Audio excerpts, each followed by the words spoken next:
বর্জ্য কি? বর্জ্য হলো আমাদের দৈনন্দিন জীবনে যেসব জিনিস আমরা রোজ ব্যবহার করি সেখান থেকে যেটা উচ্ছিষ্ট থাকে সেটাই বর্জ্য।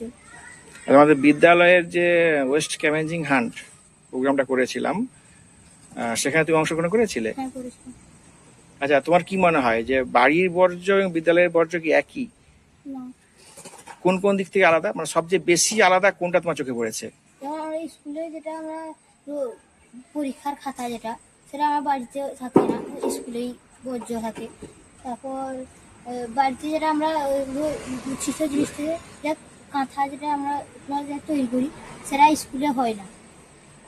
আচ্ছা, তো এই যে বর্জ্য ব্যবস্থাপনার ক্ষেত্রে তোমার অভিজ্ঞতা কি, মানে এই প্রজেক্ট শিখে তুমি কি কি শিখলে? প্রজেক্টে আমি অনেক কিছু শিখেছি, কিন্তু আগে আমি প্রজেক্টটা করার আগে এত ভালো করে জানতাম না। এটা করার পর নিখুঁতভাবে শিখতে পেরেছি। তো তোমার কি মনে হয় বর্জ্য উৎপাদন ছাড়া আমাদের দৈনন্দিন জীবন চলবে? না, বর্জ্য রোজই উৎপন্ন হয়। যেমন? যেমন সকাল থেকে আমরা নানা রকমই বর্জ্য উৎপন্ন হয়। প্রথমে ফল যেটা খাই, ফলের খোসা থেকে খোসারা উৎপন্ন হয় বর্জ্য। তারপর যেটা আমরা রোজ খাবার খাই, খাবার যদি বেশি হয়ে যায় সেটা একটা বর্জ্য হলো। তারপর ওষুধ খাই, ওষুধের যে ফাইলটা সেটা একটা বর্জ্য। আচ্ছা, তোমার নাম? সায়ন জানা। আমাদের বিদ্যালয়ে যে ওয়েস্ট ম্যানেজমেন্টের প্রজেক্টটি করা হয়েছিল, সেখানে কি তুমি অংশগ্রহণ করেছিলে? হ্যাঁ, করেছিলাম। এই ওয়েস্ট ম্যানেজমেন্ট প্রজেক্টটা থেকে তুমি কি শিখলে? এই প্রজেক্টটা থেকে আমি 6 ধরনের ওয়েস্টের সম্বন্ধে জানতে পেরেছি। 6 ধরনের ওয়েস্ট নাম বলতে পারবে? হ্যাঁ। যেমন? Dry waste, wet waste, biomedical waste, hazardous waste, construction waste আর ই ওয়েস্ট। আচ্ছা, কোন ধরনের ওয়েস্ট বিনে কি ধরনের ওয়েস্ট রাখা হয় তুমি জানো? হ্যাঁ। ড্রাই ওয়েস্ট বিনে কোনগুলো রাখা হয়? পলিথিন, প্লাস্টিক, লোহা ইত্যাদি। আর ওয়েট ওয়েস্ট বিনে? সবজির খোসা, ফলের খোসা, পাতা ইত্যাদি। আচ্ছা, এই দু ধরনের ওয়েস্টের মধ্যে কোন ওয়েস্টটা বায়োডিগ্রেডেবল আর কোনটা বায়োডিগ্রেডেবল নয় তুমি জানো? হ্যাঁ। কোনটা বায়োডিগ্রেডেবল? Wait West. আচ্ছা, এই ওয়েট বায়োডিগ্রেডেবল ওয়েস্ট নিয়ে কোনো কি কাজ করা যেতে পারে? হ্যাঁ, করা যেতে পারে। কি কাজ? যে এই ওয়েট ওয়েস্টের দ্বারা আমরা কম্পোস্ট তৈরি করতে পারি। আমাদের বিদ্যালয়ে কম্পোস্ট তৈরি করা হয়েছে? হ্যাঁ, হয়েছে। তো আমাদের এই বিদ্যালয়ে এই যে 6 রকমের ওয়েস্ট কি আলাদা আলাদা করে রাখার কোনো ব্যবস্থা আছে? হ্যাঁ। কিভাবে ব্যবস্থা আছে? প্রথমে আমরা বালতি নিয়ে এই সেগ্রিগেশন করতাম, মানে আলাদা আলাদা করে ওয়েস্টগুলো রাখতাম। এখন আমাদের বিদ্যালয়ে একটি ওয়েস্ট বিন তৈরি করা হয়েছে, সেই ওয়েস্টের সঠিক চেম্বার করে রাখা হয়েছে, আর সেই চেম্বারে 6 ধরনের ওয়েস্ট রাখা হবে। আচ্ছা, তোমার নাম কি? আমার নাম অভিজিৎ মাহাতো। আচ্ছা, তোমার নাম কি? আমার নাম কুমকুম। তুমি কি এই আমাদের ওয়েস্ট ম্যানেজমেন্ট প্রজেক্টে অংশগ্রহণ করেছো? হ্যাঁ। আচ্ছা, ওয়েস্ট ম্যানেজমেন্ট প্রজেক্টে অংশগ্রহণ করতে গিয়ে তোমার ওয়েস্ট সম্পর্কে কোনো ধারণা হয়েছে? ওয়েস্ট কি বলো তো? ওয়েস্ট হচ্ছে আমরা ব্যবহারের পরে যেটা আমরা ফেলে দিই সেটাকেই আমরা ওয়েস্ট বলি। আচ্ছা, আমাদের বিদ্যালয়ে যে ওয়েস্টগুলো উৎপন্ন হয় আর বাড়িতে যে ওয়েস্ট উৎপন্ন হয় এর প্রকৃতি একই? হ্যাঁ, প্রায় একই। আচ্ছা, এই ওয়েস্ট থেকে কোনো সমস্যা হয় বলে তোমার মনে হয়? হ্যাঁ, অবশ্যই হয়। কি কি সমস্যা হয় বলে তোমার মনে আমরা হয়? যে কৃষিকাজের জন্য সার ব্যবহৃত করি তার যে প্লাস্টিকটা আমরা ফেলে দিই সেটা জলজ প্রাণীদের এবং পোকামাকড়ের ক্ষতি করে। তারপর ডাস্টবিনে থাকা মাছিগুলো সেগুলা মানুষের খাদ্যে গিয়ে মেশে, তারপরে আমাদের ডায়রিয়া সহ বিভিন্ন রোগ ছড়ায়। আর ডাস্টবিনে থাকা ইঁদুরগুলো প্লেগ রোগ সহ অনেক রোগ ছড়ায়। তারপরে হচ্ছে গিয়ে আমাদের রাস্তাঘাটে আবর্জনা ফেলে, তার কারণে বিভিন্ন জীবাণু উৎপন্ন হয়। তারপরে যে আমরা রাস্তাঘাটে প্লাস্টিকগুলো ফেলে দিই সেগুলা যদি গবাদি পশুগুলা খেয়ে ফেলে তাহলে তাদের শরীরের ক্ষতি হতে পারে বা ওরা মারাও যেতে পারে। আচ্ছা, এই যে প্লাস্টিকগুলো আমাদের যে ব্যবহার করি, এই প্লাস্টিক ব্যবহার কি ঠিক বলে তোমার মনে হয়? না।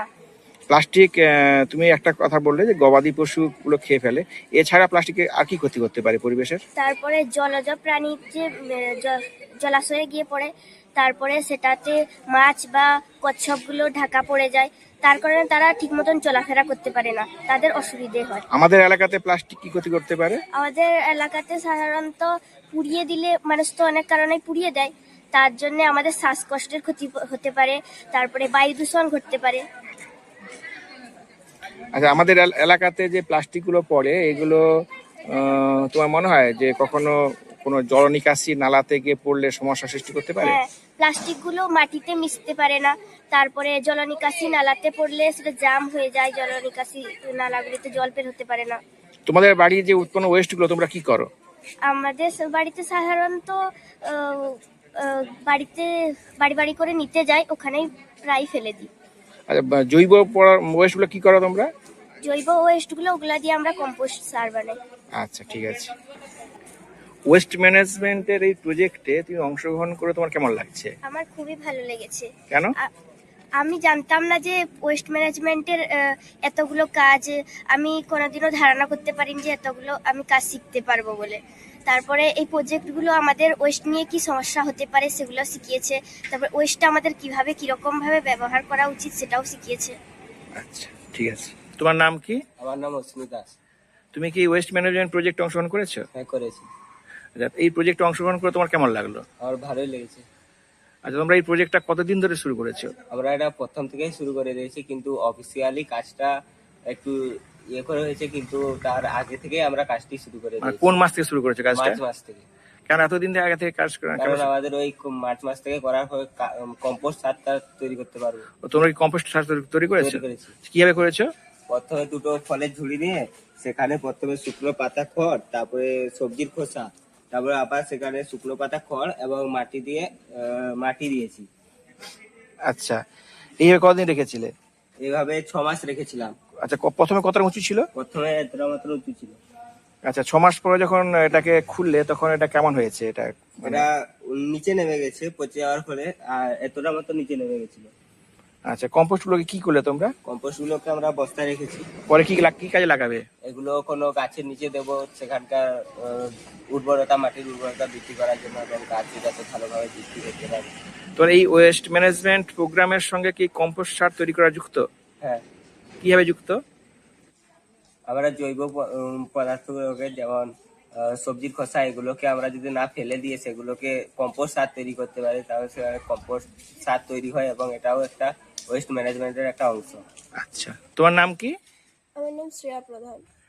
আচ্ছা, তুমি কি আমাদের স্কুলে যে আমরা এতদিন ধরে ওয়েস্ট ম্যানেজমেন্টের উপর প্রজেক্টটা করলাম, তুমি কি এখানে অংশগ্রহণ করেছিলে? হ্যাঁ, আমি অংশগ্রহণ করেছি। আচ্ছা, তুমি কেমন লাগলো তোমার এই ওয়েস্ট ম্যানেজমেন্ট মানে প্রজেক্টটাতে অংশগ্রহণ করে? এই প্রজেক্টটাতে অংশগ্রহণ করে আমার ভালোই লেগেছে, এর থেকে আমি অনেক কিছু শিখতেও পেরেছি। যেমন তোমার কি অভিজ্ঞতার কথা বলো তুমি? আমার যেমন আগে মানে ওয়েস্টের যে এত ধরনের প্রকারভেদ হয়, আমার এত বিশদে জানা ছিল না। ওয়েস্টকে যে এতভাবে ম্যানেজ করা যায় ওটাও আমার ভালোভাবে জানা ছিল না। অল্প জানা ছিল, কিন্তু এত বিশদে জানা ছিল না, ওগুলো ভালোভাবে জানতে পেরেছি। আচ্ছা, ওয়েস্ট ম্যানেজমেন্টের সবচেয়ে কোন জিনিসটা তোমার মানে খুব মজা লেগেছে, মানে এই দিকটা? আমার সব থেকে ভালো লেগেছে ওয়েস্ট ম্যানেজমেন্টের আর মানে দ্য টাইপস অফ আর্ট। যেমন উদাহরণ দিয়ে বলতে পারবে? যেমন কোন কোন জিনিসগুলোকে আমরা রিফিউজ করতে পারবো, এই যে প্লাস্টিকের পলিথিন, তারপরে থার্মোকল বাটি, এগুলোকে আমরা রিফিউজ করা উচিত আমাদের একদম। তারপরে রিডিউস কোনগুলোকে করব, আমরা প্লাস্টিকের বোতলের ব্যবহার কমিয়ে তার বদলে যদি স্টিলের বোতলের ব্যবহার করি তাহলে ভালো হবে। আমরা কোন জিনিসগুলোকে আবার পুনরায় ব্যবহার করতে পারবো, আমরা একটা হরলিক্সের জারকে আবার আচারের জার হিসেবেও ব্যবহার করতে পারি। রিইউজ যেটাকে বলা হয়, হ্যাঁ, রিইউজ। আমরা বিভিন্ন জিনিস রিসাইক্লিংও করতে পারি। কোনো সময় আমাদের একটা ওষুধের খাপ শেষ হয়ে গেলে সেই খাপটা দিয়ে আমরা একটা সুন্দর পেনদানিও বানাতে পারি। কখনো কখনো কোনো বোতল কেটে ফুলদানিও ভালোভাবে বানানো যায়। অর্থাৎ ডিফারেন্ট আর্ট সম্বন্ধে তোমার একটা কনসেপ্ট হয়েছে। আচ্ছা, তোমার কি মনে হয় যে ওয়েস্ট ম্যানেজমেন্ট যে প্রজেক্টটা, ম্যানেজমেন্ট ওয়েস্টের যে ম্যানেজমেন্ট, এখানে পুরোটা জুড়েই কোনো না কোনো আর রয়েছে? হ্যাঁ, অবশ্যই। আচ্ছা, যখন কোনো আর মানে টিকছে না, যখন কোনো আর এর আর ইউজ হচ্ছে না, তখন সেই ওয়েস্টটাকে আমরা কি করতে পারি? আমরা সেই ওয়েস্টটাকে ল্যান্ডফিল করতে পারি, কোনো গর্ত ভরার ক্ষেত্রে কাজে লাগাতে পারি। অর্থাৎ যখন সমস্ত আর এর কাজ কমপ্লিট তখন সেটাকে আমরা ল্যান্ডফিল করতে পারি। হ্যাঁ। আচ্ছা, এই ওভারঅল প্রজেক্টটাতে তোমার অনুভূতি কি, কেমন লাগলো? আমার এই প্রজেক্টটা করে খুবই ভালো লেগেছে। এর ব্যাপারে তোমার কি মনে হয় ভবিষ্যতে তোমার কোনো কাজে লাগবে এটা? হ্যাঁ, লাগতেই পারে, আমার অনেক কাজেই লাগতে পারে। আচ্ছা, এই ওয়েস্ট ম্যানেজমেন্টে যে তুমি আর এর কথাগুলো বললে, আমাদের বিদ্যালয়ে এরকম কোনো আর এর উদাহরণ তুমি বলতে পারবে? হ্যাঁ, আমাদের বিদ্যালয়ের সব থেকে ভালো যে আর এর উদাহরণ, ওটা হচ্ছে রিসাইক্লিং এর উদাহরণ। যেমন আমরা সব ছাত্রছাত্রীরা একটা মিনি ডাস্টবিনের কনসেপ্ট করেছিলাম, যেখানে এই প্লাস্টিকের বোতলের ভিতরে আমরা আমাদের স্কুলে যে সমস্ত জিনিস ব্যবহার করি, যেমন চকলেটের খোসা বা বিস্কুটের প্যাকেট, এরকম জিনিস আমরা ঢুকিয়ে রাখতাম। তারপরে সেগুলো আমরা স্কুলে জমা দিতাম এবং সেই স্কুলে এইগুলো থেকে ডাস্টবিন বানানোর মানে সেগ্রিগেশন পিট তৈরি করা হয়েছে। তো এইটা কি সেই সেগ্রিগেশন পিট? হ্যাঁ, এটাই সেই সেগ্রিগেশন পিট। আচ্ছা, এখানে কটা চেম্বার রাখা হয়েছে? এখানে 6টা চেম্বার রাখা হয়েছে। ছোট চেম্বার কেন রাখা হয়েছে? কারণ 6 ধরনের ওয়েস্ট আমাদের আছে, ওই 6 ধরনের ওয়েস্ট বিভিন্ন চেম্বারে ফেলার জন্য এখানে 6টা চেম্বার রাখা হয়েছে। তো তুমি যে বললে এই যে রিসাইক্লিং এর একটা উদাহরণ দিলে, খুব সুন্দর উদাহরণ। তো এখানে তো দেখছি এত কম বোতল, বাকিটা তো ইট দিয়ে গাঁথা হয়েছে, মানে এত কম বোতল কেন? আসলে এটা আমাদের স্কুলে একটা নতুন কনসেপ্ট, সব ছাত্রছাত্রী তো স্কুলে জমা দিতে পারেনি, সেই জন্য এখন এটা নিয়ে পরীক্ষা করা যাচ্ছে কিরকম কি করা যায়, সেই জন্য এখানে এখন করা হয়েছে এটা কম বোতল, বাকিটা ইট দিয়ে গাঁথা হয়েছে। আচ্ছা আচ্ছা স্যার, আমাদের বিদ্যালয় এই যে প্রজেক্টটিতে অংশগ্রহণ করছে, এই ব্যাপারে আপনার মন্তব্য কি? প্রথমে জানাই উইপ্রো আর্দিয়ান সাস্টেনেবিলিটি অ্যান্ড ওয়েস্ট 2025 যে কম্পিটিশন, তাতে আমাদের স্কুল অংশগ্রহণ করায়। বায়োসায়েন্সের শিক্ষক প্রসেনজিৎবাবুর তত্ত্বাবধানে প্রায় 22 জন ছাত্রছাত্রী এই প্রজেক্টে অংশগ্রহণ করেছে, তাদেরকে ধন্যবাদ জানাই। এবং আমরা চাই এইভাবে আমরা সবাই যদি ছেলে মেয়েদের মাধ্যমে ওয়েস্ট ম্যানেজমেন্টের বার্তাটা পৌঁছে দিতে পারি, তাহলে সমাজ, বিদ্যালয় তো বটেই, সমাজও খুব উপকৃত হবে। আমরা সেই জন্য এই প্রজেক্টটাকে বেছে নিয়েছি এবং এরা যে এগিয়ে এসছে তার মধ্যে প্রায় অনেকেই আদিবাসী অধ্যুষিত অঞ্চলের ট্রাইবাল এসটি এবং এসসি ছেলে মেয়েও রয়েছে। সবাই মিলে আমরা সমাজটাকে যাতে ওয়েস্ট মুক্ত করতে পারি, সেই জন্য আমাদের ভালো লাগবে। আচ্ছা, আমাদের এই প্রজেক্টটা থেকে অনুপ্রাণিত হয়ে আমাদের বিদ্যালয়ে কি কোনো কিছু পদক্ষেপ নেওয়া হয়েছে? হ্যাঁ, আমরা আবর্জনা সেগ্রিগেশনের জন্য ছোট করে একটা করছিলাম, মানে বালতি দেওয়া থাকতো। তাতে আমরা এই প্রজেক্টের পরে আমরা যখন এর গুরুত্ব আরো বিশেষ করে বুঝেছি, তখন 6টা ওয়েস্ট সেগ্রিগেশন করার জন্য আলাদা আলাদা আমরা ডাস্টবিন বা ওয়েস্টের পিট বানাচ্ছি। সেখানে আমরা ওয়েস্ট ম্যানেজমেন্টের মানে আমরা ওয়েস্ট দিয়েই অনেকটা কনস্ট্রাকশন করছি। আচ্ছা, ছাত্রছাত্রীরা বলল যে ওরা প্লাস্টিক ব্রিক ব্যবহার করে নাকি আমাদের বিদ্যালয়ে ওয়েস্ট যে বিন বানানো হচ্ছে, এতে এই প্লাস্টিক ব্রিকের সম্বন্ধে একটু বলবেন? হ্যাঁ, ওদের হাতে যিনি দায়িত্বে মাস্টারমশাই আছেন প্রসেনবাবু, ওদের হাতে ছোট ছোট মিনি ডাস্টবিনের জন্য ছোট ছোট জলের বোতল তুলে দিয়েছিলেন। প্রত্যেকে তাদের স্কুল ব্যাগে নিয়ে ঘুরতো এবং যেখানে যা তাদের দৈনন্দিন কাজে যে প্লাস্টিক ওয়েস্ট বেরোতো সেগুলোকে দিয়ে তারা মিনি ডাস্টবিন বানিয়েছে এবং সেই মিনি ডাস্টবিনকে ব্যবহার করে আমরা পিটের অনেকটাই কাজ করেছি। আচ্ছা, ভবিষ্যতে যদি উইপ্রো আর্দিয়ান আরো নতুন ধরনের প্রজেক্ট মানে নিয়ে আসে, তাহলে কি এই বিদ্যালয়ের ছাত্রছাত্রীরা অংশগ্রহণ করবে? অবশ্যই অবশ্যই, আমরা গত বছরও করেছিলাম, এবছরও করছি এবং ভবিষ্যতে যদি আরো নতুন কোনো এইভাবে সামাজিক কাজে লাগবে এরকম যদি কোনো প্রজেক্ট নিশ্চয়ই আসে, আমরা নিশ্চয়ই অংশগ্রহণ করব।